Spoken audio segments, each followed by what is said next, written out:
आइए सीधे राष्ट्रपति रामनाथ कोविंद के अभिभाषण में लिए चलते।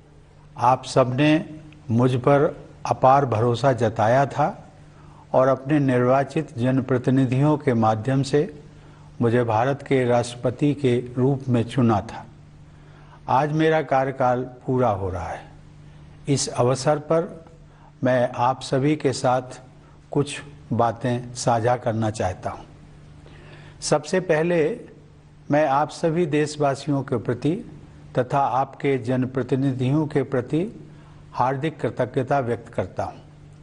पूरे देश में अपनी यात्राओं के दौरान नागरिकों के साथ हुए संवाद और संपर्क से मुझे निरंतर प्रेरणा मिलती रही। छोटे छोटे गांवों में रहने वाले हमारे किसान और मजदूर भाई बहन, नई पीढ़ी के जीवन को संवारने वाले हमारे शिक्षक, हमारी विरासत को समृद्ध बनाने वाले कलाकार, हमारे देश के विभिन्न आयामों का अध्ययन करने वाले विद्वान, देश की समृद्धि बढ़ाने वाले उद्यमी, देशवासियों की सेवा करने वाले डॉक्टर व नर्स, राष्ट्र निर्माण में संलग्न वैज्ञानिक व इंजीनियर, देश की न्याय व्यवस्था को योगदान देने वाले न्यायाधीश व अधिवक्ता, प्रशासन तंत्र को सुचारू रूप से चलाने वाले सिविल सर्वेंट्स, हर वर्ग को विकास से जोड़ने में सक्रिय हमारे सामाजिक कार्यकर्ता, भारतीय समाज में आध्यात्मिक प्रवाह को बनाए रखने वाले सभी पंथों के आचार्य व गुरुजन, आप सभी ने मुझे अपने कर्तव्यों का निर्वहन करने में भरपूर सहयोग दिया है। संक्षेप में कहूँ तो समाज के सभी वर्गों का मुझे पूरा सहयोग, समर्थन व आशीर्वाद मिला है। मेरे मनोमस्तिष्क में वे सभी क्षण विशेष रूप से अंकित रहेंगे जब मेरी मुलाकात अपनी सेनाओं, अर्धसैनिक बलों तथा पुलिस के बहादुर जवानों से होती थी। उन सभी में देश प्रेम की अद्भुत भावना देखने को मिलती है। अपनी विदेश यात्राओं के दौरान जब भी प्रवासी भारतीयों के साथ मेरा मिलना हुआ, हर बार मुझे मातृभूमि के प्रति उनके गहरे प्यार और अपनेपन का एहसास हुआ। देश के सर्वोच्च नागरिक पुरस्कार समारोहों के दौरान मुझे अनेक असाधारण प्रतिभाओं से मिलने का अवसर मिला। वे सभी पूरी लगन, अटूट समर्पण और दृढ़ निष्ठा के साथ एक बेहतर भारत के निर्माण में सक्रिय हैं। इस प्रकार अनेक देशवासियों से मिलने के बाद मेरा यह विश्वास और भी दृढ़ हुआ कि हमारे निष्ठावान नागरिक ही वास्तविक राष्ट्र निर्माता हैं और वे सभी भारत को बेहतर बनाने के लिए प्रयासरत हैं। ऐसे सभी निष्ठावान देशवासियों के हाथों में हमारे महान देश का भविष्य सुरक्षित है।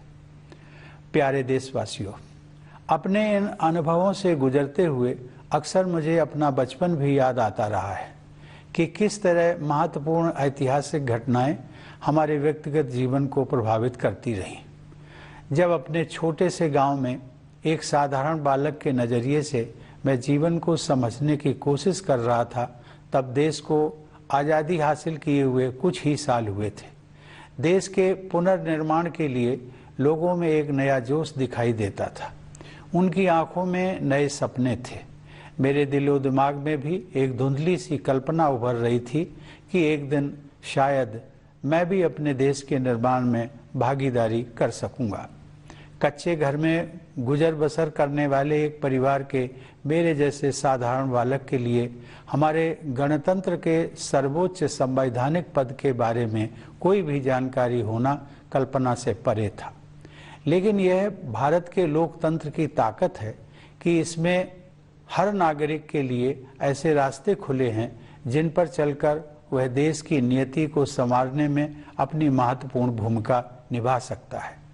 कानपुर देहात जिले के परौख गांव के अति साधारण परिवार में पला बढ़ा वह रामनाथ कोविंद आज आप सभी देशवासियों को संबोधित कर रहा है। इसके लिए मैं अपने देश की जीवंत लोकतांत्रिक व्यवस्था की शक्ति को सत सत नमन करता हूँ। चूँकि मैंने अपने गांव का उल्लेख किया है, तो मैं इस बात का भी उल्लेख करना चाहूँगा कि राष्ट्रपति के कार्यकाल के दौरान अपने पैतृक गांव का दौरा करना और अपने कानपुर के विद्यालय में वयोवृद्ध शिक्षकों के पैर छूकर उनका आशीर्वाद लेना मेरे जीवन के सबसे यादगार पलों में हमेशा शामिल रहेंगे। इसी साल प्रधानमंत्री जी भी मेरे गांव परौंख आए और उन्होंने मेरे गांव की धरती का मान बढ़ाया। अपनी जड़ों से जुड़े रहना भारतीय संस्कृति की विशेषता है। मैं युवा पीढ़ी से यह अनुरोध करूंगा कि अपने गांव या नगर और अपने विद्यालयों तथा शिक्षकों से जुड़े रहने की इस परंपरा को आगे बढ़ाते रहें। प्यारे देशवासियों, आजकल सभी देशवासी आज़ादी का अमृत महोत्सव मना रहे हैं। अगले महीने हम सब भारत की आज़ादी की 75वीं वर्षगांठ मनाएंगे। हम 25 वर्ष की अवधि के उस अमृत काल में प्रवेश करेंगे जो स्वतंत्रता के शताब्दी वर्ष अर्थात 2047 में पूरा होगा। ये विशेष ऐतिहासिक वर्ष हमारे गणतंत्र के प्रगति पथ पर मील के पत्थर की तरह है। हमारे लोकतंत्र की ये विकास यात्रा देश की स्वर्णिम संभावनाओं को कार्य रूप देकर विश्व समुदाय के समक्ष एक श्रेष्ठ भारत को प्रस्तुत करने की यात्रा है। आधुनिक काल में हमारे देश की इस गौरव यात्रा का आरंभ ब्रिटिश हुकूमत के दौरान राष्ट्रवादी भावनाओं के जागरण और स्वाधीनता संग्राम के साथ हुआ। 19वीं शताब्दी के दौरान पूरे देश में पराधीनता के विरुद्ध अनेक विद्रोह हुए। देशवासियों में नई आशा का संचार करने वाले ऐसे विद्रोहों के अधिकांश नायकों के नाम भुला दिए गए थे।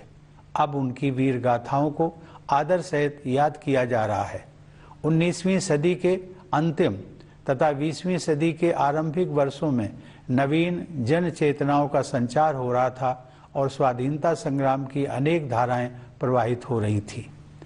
वर्ष 1915 में जब गांधी जी स्वदेश लौटे, उस समय देश में राष्ट्रीयता की भावना और भी प्रबल हो रही थी।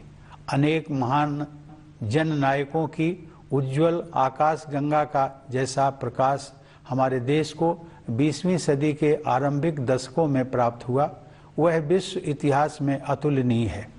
जहां एक और आधुनिक युग के एक ऋषि की तरह गुरुदेव रविंद्रनाथ टैगोर हमारी सांस्कृतिक विरासत से देशवासियों को फिर से जोड़ रहे थे, वहीं दूसरी ओर बाबा साहब भीमराव अंबेडकर समानता के आदर्श की ऐसी पुरजोर वकालत कर रहे थे जैसा अधिकांश विकसित देशों में भी दिखाई नहीं दे रहा था।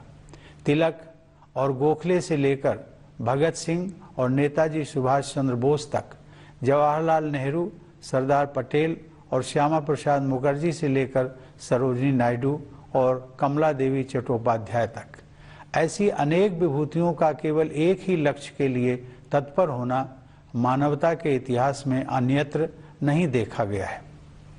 मेरे मस्तिष्क में और भी कई विभूतियों के नाम उभर रहे हैं, लेकिन मेरे कहने का तात्पर्य यह है कि स्वाधीन भारत की विभिन्न परिकल्पनाओं से संपन्न अनेक महान नेताओं ने भारत की स्वाधीनता के लिए त्याग और बलिदान के अद्भुत उदाहरण प्रस्तुत किए।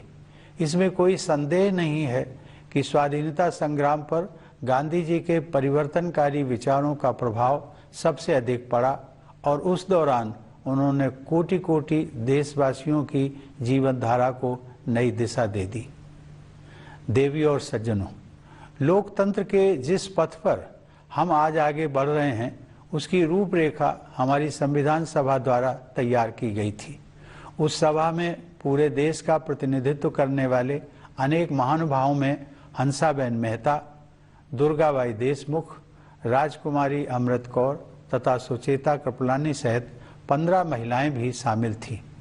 संविधान सभा के सदस्यों के अमूल्य योगदान से निर्मित भारत का संविधान हमारा प्रकाश स्तंभ रहा है और इसमें निहित आदर्श चिरकाल से संरक्षित भारतीय जीवन मूल्यों का हिस्सा रहे हैं। संविधान को अंगीकृत किए जाने से एक दिन पहले संविधान सभा में अपने समापन वक्तव्य में डॉक्टर अंबेडकर ने लोकतंत्र के सामाजिक और राजनैतिक आयामों के बीच के अंतर को स्पष्ट किया था। उन्होंने कहा था कि हमें केवल राजनीतिक लोकतंत्र से संतुष्ट नहीं होना चाहिए। मैं उनके शब्दों को आप सबके साथ साझा करता हूं। उन्होंने कहा था, हमें अपने राजनीतिक लोकतंत्र को एक सामाजिक लोकतंत्र भी बनाना चाहिए। राजनीतिक लोकतंत्र टिक नहीं सकता यदि वह सामाजिक लोकतंत्र पर आधारित न हो। सामाजिक लोकतंत्र का क्या अर्थ है? इसका अर्थ है जीवन का वह तरीका जो स्वतंत्रता, समानता और बंधुता को जीवन के सिद्धांतों के रूप में मान्यता देता है। स्वतंत्रता, समानता और बंधुता के इन सिद्धांतों को एक त्रिमूर्ति के अलग अलग हिस्सों के रूप में नहीं देखना चाहिए। उनकी त्रिमूर्ति का वास्तविक अर्थ यह है कि उनमें से किसी भी हिस्से को एक दूसरे से अलग करने पर लोकतंत्र का वास्तविक उद्देश्य ही समाप्त हो जाता है। प्यारे देशवासियों, जीवन मूल्यों की यह त्रिमूर्ति आदर्शयुक्त, उदारतापूर्ण और प्रेरणादायक है। इस त्रिमूर्ति को अमूर्त अवधारणा मात्र समझना गलत होगा। केवल आधुनिक ही नहीं बल्कि हमारा प्राचीन इतिहास भी इस बात की गवाही देता है कि वे तीनों जीवन मूल्य हमारे जीवन की सच्चाई हैं। उन्हें हासिल किया जा सकता है और वस्तुतः उन्हें विभिन्न युगों में हासिल किया भी गया है। हमारे पूर्वजों और हमारे आधुनिक राष्ट्र निर्माताओं ने अपने कठिन परिश्रम और सेवा भावना के द्वारा न्याय, स्वतंत्रता, समता और बंधुता के आदर्शों को चरितार्थ किया था। हमें केवल उनके पद चिन्हों पर चलना है और आगे बढ़ते रहना है। सवाल उठता है कि आज के संदर्भ में एक सामान्य नागरिक के लिए ऐसे आदर्शों का क्या अर्थ है? मेरा मानना है कि उन आदर्शों का प्रमुख लक्ष्य सामान्य व्यक्ति के लिए सुखमय जीवन का मार्ग प्रशस्त करना है। इसके लिए सबसे पहले सामान्य लोगों की मूलभूत आवश्यकताएं पूरी की जानी चाहिए। अब संसाधनों की कमी नहीं है। हर परिवार के पास बेहतर आवास तथा पीने के पानी और बिजली की सुविधा उपलब्ध हो, इस दिशा में हम काम कर रहे हैं। यह बदलाव विकास की बढ़ती हुई गति तथा भेदभाव से पूर्णतः मुक्त सुशासन द्वारा ही संभव हो सका है। मूलभूत आवश्यकताओं को उपलब्ध कराने के बाद यह सुनिश्चित करना है कि प्रत्येक नागरिक अपनी क्षमताओं का उपयोग करते हुए खुशी के अवसर तलाशे तथा अपने नितांत निजी गुणों का समुचित उपयोग करते हुए अपनी नियति का निर्माण करे। इस दिशा में आगे बढ़ने के लिए शिक्षा ही मुख्य साधन है। मेरा मानना है कि राष्ट्रीय शिक्षा नीति युवा भारतीयों के लिए अपनी विरासत से जुड़ने और 21वीं सदी में अपने पैर जमाने में बहुत सहायक सिद्ध होगी। उनके विकासमान भविष्य के लिए अच्छी स्वास्थ्य सेवाएं अनिवार्य हैं। कोविड की वैश्विक महामारी ने सार्वजनिक स्वास्थ्य सेवा के बुनियादी ढांचे में और भी अधिक सुधार की आवश्यकता को रेखांकित किया है। मुझे खुशी है कि सरकार ने इस कार्य को सर्वोच्च प्राथमिकता दी है। शिक्षा और स्वास्थ्य सेवाओं का लाभ उठाते हुए हमारे देशवासी सक्षम बन सकते हैं और आर्थिक सुधारों का लाभ लेकर अपने जीवन निर्माण के लिए सर्वोत्तम मार्ग अपना सकते हैं। 21वीं सदी को भारत की सदी बनाने के लिए हमारा देश सक्षम हो रहा है, यह मेरा दृढ़ विश्वास है। प्यारे देशवासियों, अपने कार्यकाल के 5 वर्षों के दौरान मैंने अपनी पूरी योग्यता से अपने दायित्वों का निर्वहन किया है।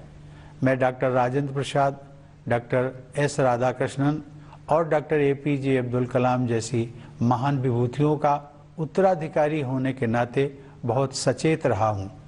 जब मैंने राष्ट्रपति भवन में प्रवेश किया था तब मेरे तत्कालीन पूर्ववर्ती श्री प्रणब मुखर्जी ने भी मेरे कर्तव्यों के बारे में मुझे बुद्धिमत्तापूर्ण सुझाव दिए।